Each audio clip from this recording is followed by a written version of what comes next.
papalagan na po ng administrasyon ni PBBM ang China dyan sa West Philippine Sea dahil sa kanilang kawalang hiyaan. Hindi po magsasawalang gibo mga kaistorya. Aaksyonan agad ng gobyerno natin kung itutuloy ng China ang nababalitang reclamation sa Scarborough Shoal. At ang atin pong armed forces mga kaistorya through the Philippine Navy and Philippine Coast Guard ay mataman na pong nagbabantay dyan po sa Scarborough Shoal. Yan po ang mga balita at impormasyon na may babahagi ko sa inyo ngayon. Pakishare po at pakilike, at sa mga bagong viewers natin, kung gusto niyo ang ganitong klase ng content ay maaari po kayong mag-subscribe. Pasensya sa ingay sa background, maraming huni ng ibon at iba't iba pa dahil ako po ay nasa bukid. Tinanggal ko lamang ang aking background. Pagpasensyahan nyo na, focus na lamang po tayo sa atin pong balitaan. Ang nakikita ninyo ngayon mga kaistorya sa aking tabi ay balita po yan ni GMA News na kung saan sinasabi po dito National Security Council papalag ang Pilipinas kapag tinangka ng China na gawing artificial island ang Baho de Masinloc. Yung Baho de Masinloc po mga kaistorya ay walang iba kung hindi po ang Scarborough Shoal. Winarningan na po ng Pilipinas ang China tungkol dyan. Ito naman po ang balita ni GMA News Online. PH warns any China attempt to construct in Scarborough Shoal a red line. Yan ang hangganan ng pasensya namin sa inyo. Kapag ginawa ninyo ng artificial island yan o nag-reclamation kayo dyan sa Scarborough Shoal, red line na yan. Hindi na makakatiis ang gobyerno natin. Any attempt by China to undertake construction to turn Scarborough Shoal into an island will cross a red line by the Philippines that would spark regional instability, a Philippine official told an online forum Tuesday. At palagay ko maging ang Amerika, hindi po yan papayag mga kaistorya dahil alam ng Amerika ang purpose ng China. Ang pumipigil lang kasi mga kaistorya, nagiging mahinahon pa si PBBM kasi ang sabi niya mga kaistorya, pahupain ng tension. Pero may exemption. Ito na yon. Oras na nag-reclamation ang China sa Scarborough Shoal, ibang usapan na yan. Malaya cited the policy laid out by President Ferdinand Bongbong Marcos Jr. that the Philippines would not yield an inch of territory to China in the West Philippine Sea as the basis of the country's red line, a term that connotes what the government would not allow by any means. Dati ko nang sinabi, kasi hindi pinapangalanan dati ni PBBM na hindi natin isusuko kahit nakatiting na teritoryo ng Pilipinas sa alinmang foreign power. Sabi ko naman noon, yung foreign power na tinatawag doon ni PBBM kako, walang iba kundi ang China. Ito na mga kaistorya, National Security Council na ang may sabi, China nga yan. Tuloy natin. The legal status of the shoal as part of the Philippine territory is clear. Therefore, that is the red line for the Philippines. Yan yung sinasabi ko noon pa. Panahon ng Marcos Sr. nakapagdagdag tayo ng teritoryo, ang Spratly Islands, ang Kalayaan Group of Islands, mga kaistorya dyan sa West Philippine Sea na isama dyan yung Scarborough Shoal, maging yung Second Tomas Shoal, yung Pag-asa Island. Ngayon, di pinatalsik ang presidente ng mga ewan, pagkatapos naupo sila sa pwesto, anong nangyari? Yung naidagdag na teritoryo sa bansa natin, hinayaan nilang maagaw ng China. Anong ginawa nila? Di po ba? Kung hindi nila iniwan mga kaistorya, yun pong matibay na presensya natin sa West Philippines, hindi sana yan naagaw ng China. Kung hindi nila pinalayas po ang base militar ng Amerika sa Pilipinas, hindi sana nandyan ang China ngayon. Malakas tayo noon. Walang China na nangwawalang hiya sa atin. Ngayon, yun pong pagkabigat-bigat na problemang iniwan ng mga nakaraang administrasyon, ramdam ngayon, hanggang ngayon, ng mga Pilipino. Kaya kayo, na mga Pilipinong kagaya ko, magpakatalino naman kayo. Makaramdam po kayo, madala kayo. Kasi po damay-damay tayo dito. Pilipino tayo, nasa Pilipinas tayo, bansa natin ito. Winawalang hiya tayo, pinagnanakawan tayo, papayag ba kayo? Mga kaistorya? Ewan ko nga dyan sa mga pro-China, hindi ko maintindihan ang mindset ng mga yan.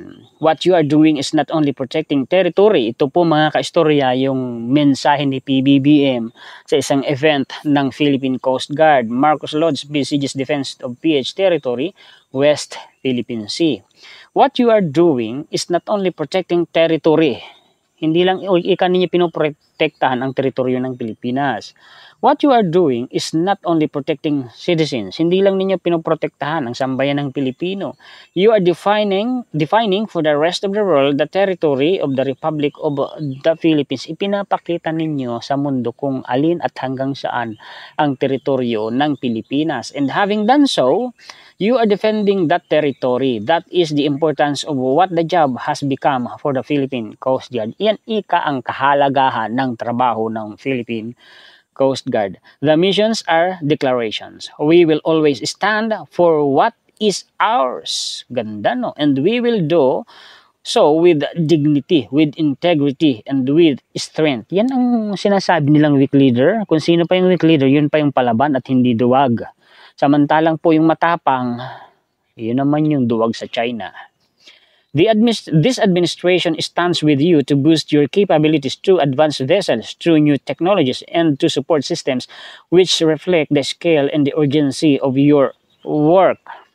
Kasi po ina-upgrade ni PBBM, pinalalakas po niya mga kaistorya ang Armed Forces of the Philippines kasama na po ang Philippine Coast Guard. Biruin ninyo, dadagdagan na mga kaistorya ng 40 vessels ang Coast Guard plus dadagdagan pa ng 5 flagship vessel ang Coast Guard at nagsagawa na po, nag-open na po ng bidding ang DOTR para dyan. Kasi po mga kaistorya, sako po yan ng DOTR, yan pong Philippine Coast Guard. Ano ho?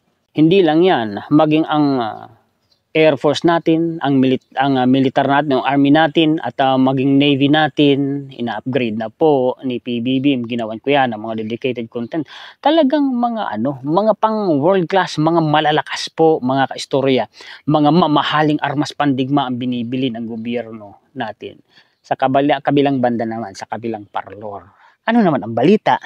Ito babasahin ko lang Pinuna ni House Assistant Majority Leader Jefferson Kung-hun si Vice President Sara Duterte at mga kandidatong sinusuportahan nito kaugnay ng kanilang pananahimik sa ginagawa ng China sa West Philippine Sea. Ang sabi po ni Congressman Kung-hun, kapag usapang politika, ang ingay kaagad ni VP Sara Duterte. Kapag na-criticize siya, may sagot agad. Pero kapag inaatake na ng China ang ating teritoryo, nakakabingi ang kanyang katahimikan. Ano pong masasabi ninyo dyan, mga kaistorya? Ito pa, isa uling mambabata, si Kong Ortega. What have you contributed to the country? Ano ba ang na-contribute ni VP Sara sa bansa natin? Comment po kayo, mga kaistorya. Kayo ang makakapagsabi. This was House Deputy Majority Leader La Union 1st District Representative Paulo Ortega, the Fifth, very straightforward question to impeach Vice President Sara Duterte on Sunday, May 4. Iwan, talaga naman, oo. Patalastas po, mga kaistorya, bago po tayo matapos. Diyan po sa mga taga-Butulan, Kabanggan at Iba, Zambales, kung kayo po'y naghahanap at bibili ng matibay at mura po na hollow block, sa 7 Brillantes na po kayo bumili para doble po ang matipid po ninyo. Bakit kamo doble? Unang-una na mas mura sila kaysa sa iba, matibay pa, matigas ang hollow blocks nila. Kasi eksperto yung gumawa sila, mga kaistorya. 3 dekada na sila sa larangan na yan. Plus, pag tinawagan ninyo sila at sinabi po ninyong kayo ni-refer ni Juan Historiador, bibigyan po nila kayo ng discount. Kaya doble po ang matitipid ninyo. Screenshot nyo na po ang kanilang contact number at tawagan po ninyo. Ang kanilang exact location ay along Paitan Road, Project 4, Barangay Batonlapok, Butulan, Zambales. Kung hindi ako nagkakamali, yan po yung kalsada na papunta po ng Taugtog Elementary School. Malapit lang po yung kalsada na yan sa triangle intersection po ng Butulan proper. Yan po ang mga balita, impormasyon, kuro-kuro, opinyon, kritisismo, komentaryo, opinyon na maibabahagi ko sa inyo ngayon. Pakishare po at pakilike. At sa mga bagong viewers natin, kung nagustuhan ninyo ang ating content, ay maaari po kayong mag-subscribe.